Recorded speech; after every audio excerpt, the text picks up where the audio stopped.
ጠቅላይ ሚኒስትር አብይ አህመድ ከውጭ ጉዳይ ሚኒስትር ማርኮ ሩቢዮ ጋር ተወያይተዋል። ውይይቱ በአፍሪካ ቀንድ መረጋጋትን ጨምሮ በጋራ ቅድሚያ በሚሰጣቸው ጉዳዮች ዙሪያ የሁለትዮሽ ግንኙነትን ለማጠናከር በሚያስችሉ ጉዳዮች ላይ ያተኮረ ነው ተብሏል።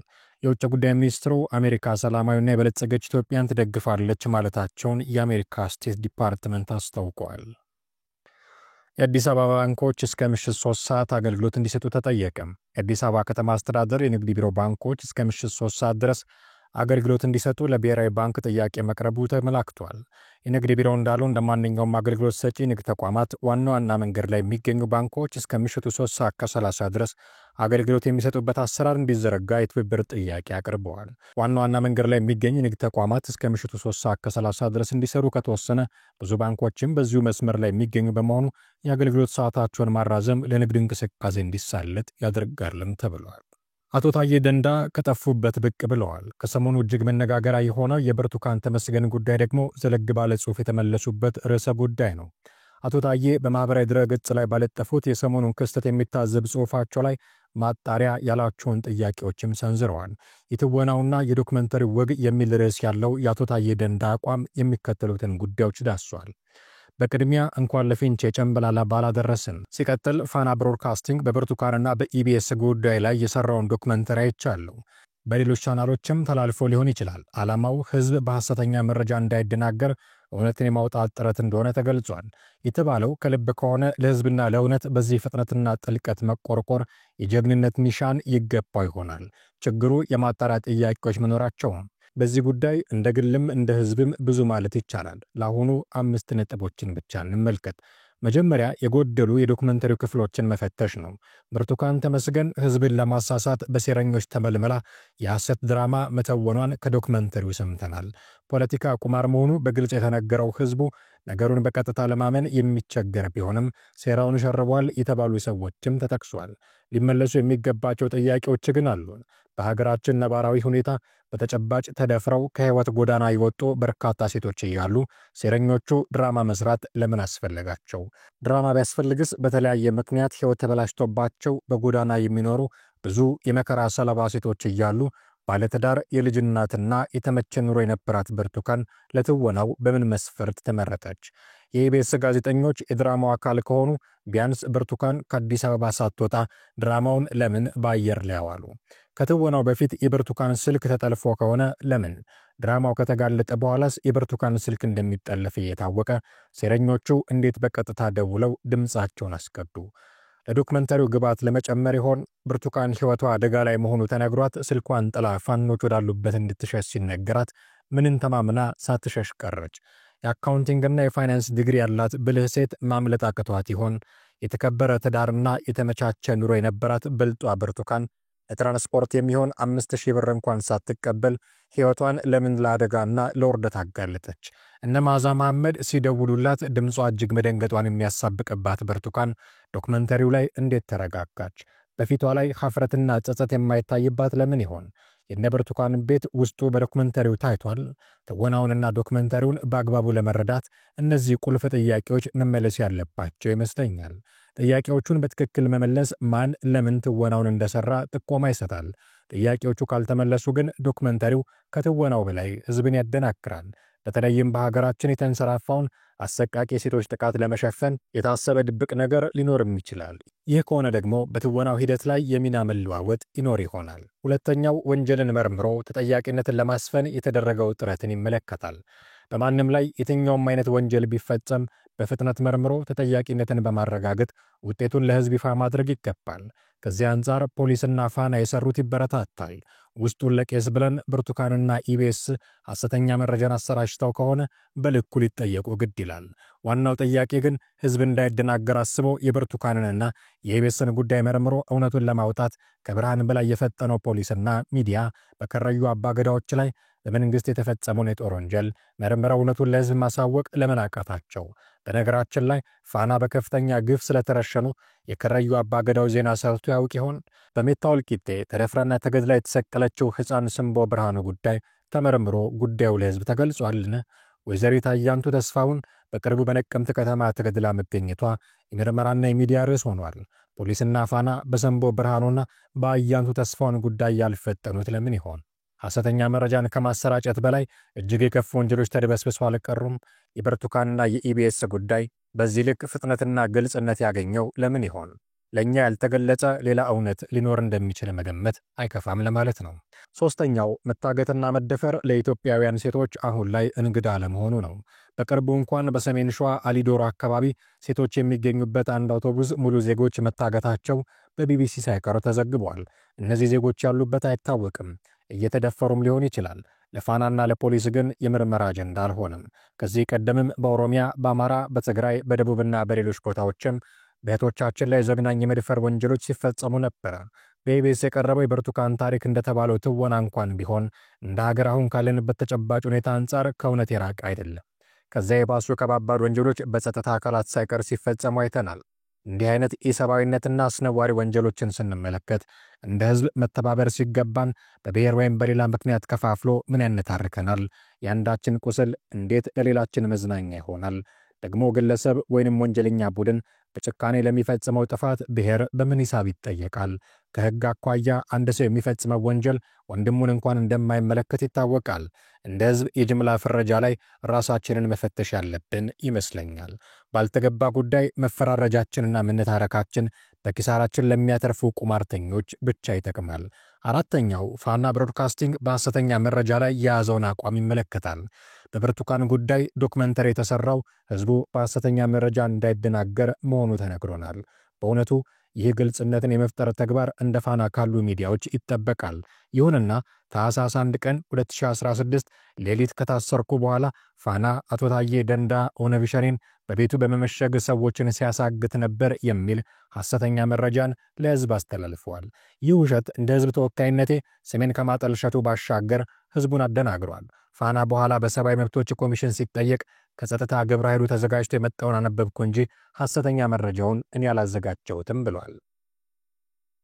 እውነቱ ከታወቀ ወዲህም ማስተባበል ቸግሮታል። ያኔ ሆን ብሎ ሕዝብን ለማደናገር ሐሰተኛ መረጃን ሳያጣራ ተቀብሎ ያሰራጨውና በኋላ እንኳን ስህተቱን ለማስተባበል የተቸገረው ፋና ዛሬ ሕዝቡ እንዳይደናገር ሐሰተኛ መረጃን ለመከላከልና ኢቢኤስን ለማጋለጥ በብርሃን ፍጥነት ረጅምና ረቂቅ ዶክመንተሪ የሠራው በምን ፎርሙላ ነው?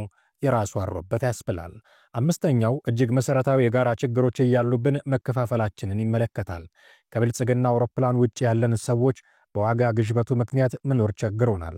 ባለፈው ሳምንት ብቻ ነዳጅ በሊትር 11 ብር ገደማ ጨምሯል።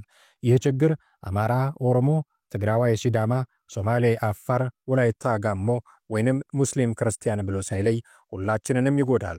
የሰላም መደፍረሱም በተመሳሳይ የሁላችንን ሕይወት ይነካል። ለ6 ዓመታት የቀጠለው የወንድማማች ጦርነት በብዙ ሺዎች የሚቆጠር ልጆቻችንን፣ ወንድሞቻችንንና እህቶቻችንን በልቷል። ሀብታችንም በትሪሊዮኖች ባልተገባ ጦርነት ወድሟል። በተለያዩ ቦታዎች በኮሪደር ስም አያሌ ዜጎች ያለምንም ካሳ ከይዞታቸው ተፈናቅለዋል። የቀይ ባህር ዓሣ በየጊዜው ችጋርን ለመሸሽ የሚሰደዱ ልጆቻችንን ይመገባል። በእውነቱ ከሆነ እነዚህ ጉዳዮች እነፋናን ባያሳስቡም ሁላችንንም ያለ ልዩነት ሊያንገበግቡን ይገባል። ይሁንና በትናንሽ አጀንዳዎች ስንጨቃጭቅ ይታያል። ለምን እንደዚህ ይሆናል? ሊያስተባብሩን የሚገቡ ትላልቅ የጋራ አጀንዳዎችና ችግሮች እያሉን ምን ያከፋፍለናል? አስቀድመው እንደነገሩን ፖለቲካ ቁማር ከሆነ እንደ ሕዝብና እንደ ሀገር እንዳንባላ ራሳችንን ፈትሸን ማረም ይኖርብናል ብለዋል አቶ ታዬ ደንደዓ። ውድ የሐመር ሚዲያ ቤተሰቦቻችን ዛሬም እንደተለመደው በአንድ ርዕሰ ጉዳይ ላይ ትኩረት አድርገን የተለያዩ መረጃዎችን እናጋራችኋለን። ዛሬ ትኩረት ያደረግነው ኢትዮጵያ ውስጥ በቅርብ ዓመታት እየተደረጉ ባሉ ውጊያዎች ውስጥ ጉልህ ተሳትፎ ባላቸው ህወሓትና ፋኖ መሃል ስላሉ አንዳንድ እውነታዎች ነው። እንደሚታወቀው ኢትዮጵያ 2010 ላይ የህዝብን ትኩረት እጅግ የሳበ መንግስታዊ ለውጥ አስተናግዳ ነበረ። በዚያ የለውጥ ድግስ ላይ ከታዩ ክስተቶች መሃል አንዱና ዛሬ ድረስ ኢትዮጵያ ለምትከፍለው መስዋዕትነት በር የከፈተ ነው ተብሎ የሚታማው የታጠቁ ኃይሎች ከነመሳሪያቸው በቀጥታ ወደ ኢትዮጵያ መግባታቸው እንደሆነ ይነገራል። ይህን የመንግስት አቀባበል ጥቂት የማይባሉ ሰዎች በክፉ ጎን ሲያነሱት፣ ሌሎች ደግሞ የመንግስት ወደ ሰፊነት የታየበት እንደሆነ በመጥቀስ ሲያንቆለጳጵሱት ይሰማል። ነገሩን ከሚደግፉት መሃል አንዱ የሆኑት የጠቅላይ ሚኒስትሩ የማህበራዊ ጉዳዮች አማካሪ የሆኑት ዲያቆን ዳንኤል ክብረት ያኔ የነበረውን ሁኔት በማንሳት አሁን ያለው መንግስት አዳማጭና ሆደ ሰፊ የሆነ መንግስት እንደሆነ ይናገራሉ። ቁርሾች አሉ። ጥሩ፣ በሽግግር ፍትህ እንፍታው። ያልተግባባንበት አለ፣ መልካም፣ ለሱ ዕውቅና የሚሰጥ ስርዓት አለ፣ ኑ በሀገራዊ ምክክር እንፍታው።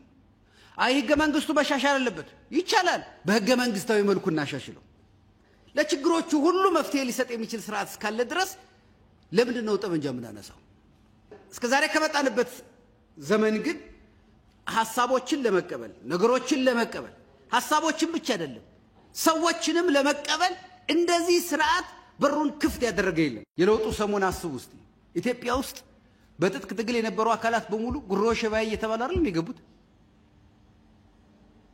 በቦሌ እኮ ነው የገቡት መስቀል አደባባይ ነው እኮ አቀባበል የነበረው ያውም ደግሞ በኢትዮጵያ ህግ የማይፈቀዱ የሚባሉት እንኳን ሰንደቅ ዓላማዎቻቸውን ጭምር ያውለበለው ሲገቡ መንግስት በታጋሽነት ነው ያለው ከዚህ በላይ ሆደ ሰፊነት ምንድነው ከዚህ በላይ እና አንዳንዴ ምንድነው ይባለው የነገርም ጡር አለው ይባላል በፊት የሚቀበል የለም ሐሳብ የሚያስተናግድ የለም እንፈረጃለን ምን እንላለን ነበር ይባለው የለም አትፈረጁ ምኑ ግድ የለም ኑ ግቡና ቁጭ ብለን እንነጋገር ሲባልም ደግሞ ካልተቀበለ ይሄ ትርክት ውጤት ነው እንጂ የምንም የሌላ ጉዳይ ሊሆን የሚችልበት ነገር አይደለም ታዲያ በዚህ መልኩ ወደ አገር ቤት የገቡ ታጣቂዎች በተለይም በኦሮሚያ ክልል የፈጠሩት ትኩሳት አሁን በሌሎችም ቦታዎች ተዛምቶ የሚፋጅ እሳት ሆኖ ቀጥሏል በተለይም በቅርብ ዓመታት ጊዜ ውስጥ በአማራና ትግራይ ክልሎች ያስተዋልናቸው ጦርነቶች የእሳቱ ነበልባል አይሎ የታየባቸው ናቸው በርካቶችን ለሞት በሚሊዮን የሚቆጠሩትንም ለስደት በዳረጉት በእነዚህ ጦርነቶች መሃል ሁለቱን ክልሎች የሚመሩ ሰዎች ከቃላት ጦርነት እስከ መሳሪያ ተኩስ መለዋወጥ የደረሰ መካረር ውስጥ ገብተው ብዙ ምስቅልቅል መፈጠሩም ፀሐይ የመታው የአደባባይ እውነት ነው ከፕሪቶሪያው ስምምነት በኋላ የአማራ ክልል መዲና ወደ ሆነችው ባህር ዳር ገብተው ነገሮችን እንዲለሳለሱ ያደረጉትን አቶ ጌታቸው ረዳን ከጊዜ አስተዳደሩ በግድም ቢሆን እንዲነሱ ከተደረገ በኋላ ግን የመንግስት ለመንግስት የነበረው ግንኙነት በህወሓትና በፋኖ መካከል ባሉ ግንኙነቶች ታጥሮ አያሌ መላምቶች የሚሰጡበት መድረክ ሆኗል እንዲያውም ይባስ ብሎ በቅርብ ጊዜያት የሰማናቸውን መረጃዎች ካመንን የአንዱ ጄኔራል የሌላኛው ቡድን አዛዥ የሆነ አብሮ መዋጋትንም እየለመደ ነው ይባላል በዚህ መካከል ግን ወልቃይትን ተገና አድርጎ የሚሰነዘር የትችት ጅራፍ ይታያል እንደሚታወቀው ወልቃይት አካባቢ የፋኖ እንቅስቃሴ እንብዛም ነው አካባቢውን ተቆጣጥረው ያሉት ደግሞ እነ ኮሎኔል ደመቀ ዘውዱ ናቸው ከሰሞኑ ኮሎኔል ደመቀ ዘውዱ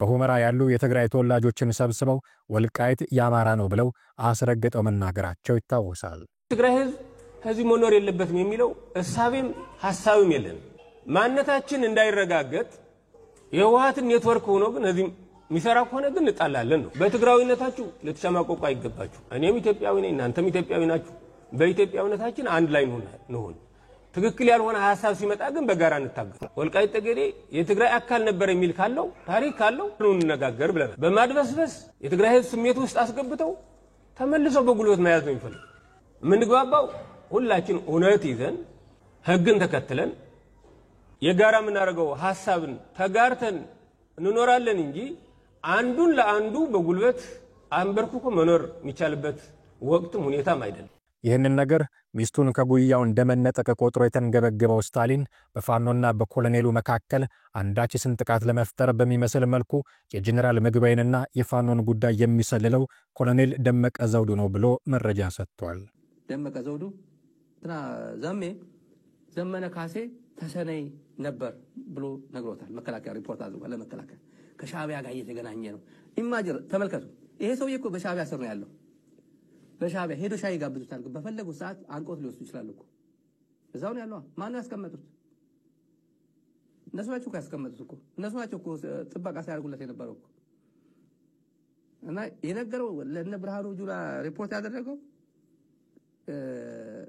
ይገናኛ ይሄ ምግባይ በዚህ በኩል ይወራን ነው እና ከአማራ ጋም ሊገናኝ ይችላል ምክንያቱም ዘሜ ተሰነይ ከሻቢያ ጋር ታይቷል ምግባይም በዛ በኩል ምዕራብ ስለሆነ ወደ ተሰነይ ተሻግሮ ይሆናል ከዘመነ ጋር ተገናኝቶ ይሆናል ብሎ ነው ሪፖርት ያደረገለት ለብርሃኑ አልጠየቀም ብርሃኑ በጣም ትልቅ ሰዎች አሉ he is a good friend of ወድ ወረደ የረጅም ዓመት ጓደኛው ነው ወድ ወረደ እንዲያም ቲዲኤፍና መከላከያ አካባቢ ትልቅ ብሪጅ መሆን የሚችል ሰው ነበር ወድ ወረደ ያቃል የቅርብ ሰው ነው እና ምንድነው ወድ ወረደ ጓደኛዎች ናቸው ይሄ የፖለቲካ ልዩነታቸው እንዳሉ ሆኖ ቢያንስ ግን በጓደኝነት ደረጃ በጣም ጓደኛዎች ናቸው ይነግረው ነበር ነው እውነት ይሄ ውሸት ነው በፍጹም ሊሆን አይችልም ብሎ ይሄ እንዴት ሊደረግ የማይችል ነው። ያሳሳተው ግን ራሱ አምኗል። መከላከያ አካባቢ ነው ያቀናብሮ የሰጠው ዋና አቀናባሪው ይሄን እዚህ ሁሉ ሪፖርት የሚያደርጉለት ለጀነራል ብርሃኑ በቀለ ነው። እዛ አካባቢ ጎንደር አካባቢ ያለው ጀነራል ብርሃኑ በቀለ ለሱ ነው ይሄን ሁሉ ሳምራይዝ አድርጎ ሜጀር ጀነራል ሰለሞን በጋለ እና ደመቀ ዘውዱ ሪፖርት አድርጎ ምናምን ከዛ ብርሃኑ በቀለ ሪፖርት አድርጎ ለብርሃኑ ጅራ ሰጠው። ይሄን መጥቶ ወዲያው መግለጫ አሰጠ። ይሄ እንደዚህ ያደረገ ነው፣ ሶሻል ሚዲያም ይወራል፣ ቤት አለው ይባላል፣ እንደዚህ ያደረገ ጦርነት የማይችል አንድ መሀይም ነው፣ እድሜ ልኩ እንደዚህ የሚያደርግና ስም ማጠልሸት ላይ ተሰማራ እና ፋኖን በጣም የሰማንም አስረግጠን እዛ አካባቢ ያጠናቀረ መረጃ አንዳንዱ ሚዲያ ላይ ስለማይናገር ነው። ምን ያደርግላቸዋል? ለፋኖ እነግራቸዋለን ከፈለግ ሚዲያ ላይ ግን አይናገር። ፋኖን ይሰልላል። የፋኖ እንቅስቃሴ ሄዶ ያው የብልጽግና ደሴት ነው ያለችው አሁን እዛ ሁመራ ሰው እዛ ያለ በሄሊኮፕተር ነው የሚንቀሳቀሰው። ማንም ቲዲኤፍን ወደዛ ለሰላም ብሎ ያኔ በሰላም ነው እንጂ ጦርነት አልከፍትም ብሎ ዝም ብሏል። ፋኖም እዛ አካባቢ አንቀሳቀስም። መከላከያ እዛ አካባቢ እየጠበቀው ስለሆነ ኤርትራ ማዶ ነው ያለው እና በሄሊኮፕተር የሚንቀሳቀስ ዋና ስራ ግን የተሰጠው የፋኖና የኤርትራ እንቅስቃሴ ፋኖም አሸልኮ ሰልጥኖ በዚህ ይሄዳል ይባላል እያለ እነሱ መከታተል ነው። ዋና ሩቶች አሉ፣ መንገዶች አሉ። እንደዚህ በዚህ ምናልባትም ኤርትራ የሰለጠኑ ወደ ፋኖ የሚቀላቀሉበት ይችላሉ ተብሎ የሚታወቁ ቦታዎች አሉ። ያው እነሱ ሲያደርጉ ስለነበረ ድሮ እሷን ዘግተህ ያዝ ነው እና የሆነ እንቅስቃሴ ካለ ሪፖርት አድርግ ነው። ዋና ሰላያቸው እነሱ እሱ ነው የሆነው። ኤርትራ እንግዲህ ይሄን መረጃ ይኖራቸዋል፣ ግን ችግር የለውም። ድሮም የልዩነታቸው ጽዋ ገደል አፋፍ ላይ የተቀመጠባቸው የፋኖ ሰዎች ታዲያ ለእስክንድር ያልተከፈተ ልቡና አሁን ለጀኔራል ምግበይ የተከፈተ እያሉ መብሰልሰልን ይዘዋል። ጀኔራሉ ወልቃይት ላይ የሚያስበውን ነገር በማንሳትም የወልቃይትን ስቃይ ደግመን እናንሳው ወይ እያሉም ይጠይቃሉ። አልቲሜት ግቢ እያለ የቲፒኤልኤፍ ፋይል እየተናገረ ይሄንን ህገ መንግስት ወደ ቦታው መመለስ ነው አለ ምግበ በቀደም አማራ ሆኖ ቪቫ ምግበ ምናምን እያለ የሚለጥፍ ነበር። አሁን ሰራለን ይላል። እስክንድር ይጥፋ ይልህና ከምግበ ጋር እንሰራለን ይላል። ታዲያ ምን ይገርማል? ይሁላ ጥፋት ይሁላ እልቂት ቢመጣብህ ምን ይገርማል? ምን ይገርማል እኮ ምክንያቱም ጠላቶች ያውቁሃል።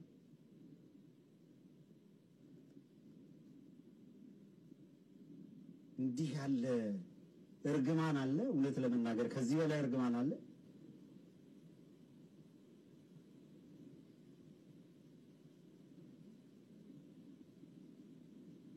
ወልቃይት እንደገና መልሰን እናሰማ ይሆን? የወልቃይትን ህዝብ ሰቆቃ እንደገና የራያን ህዝብ ሰቆቃ እናሰማ ይሆን?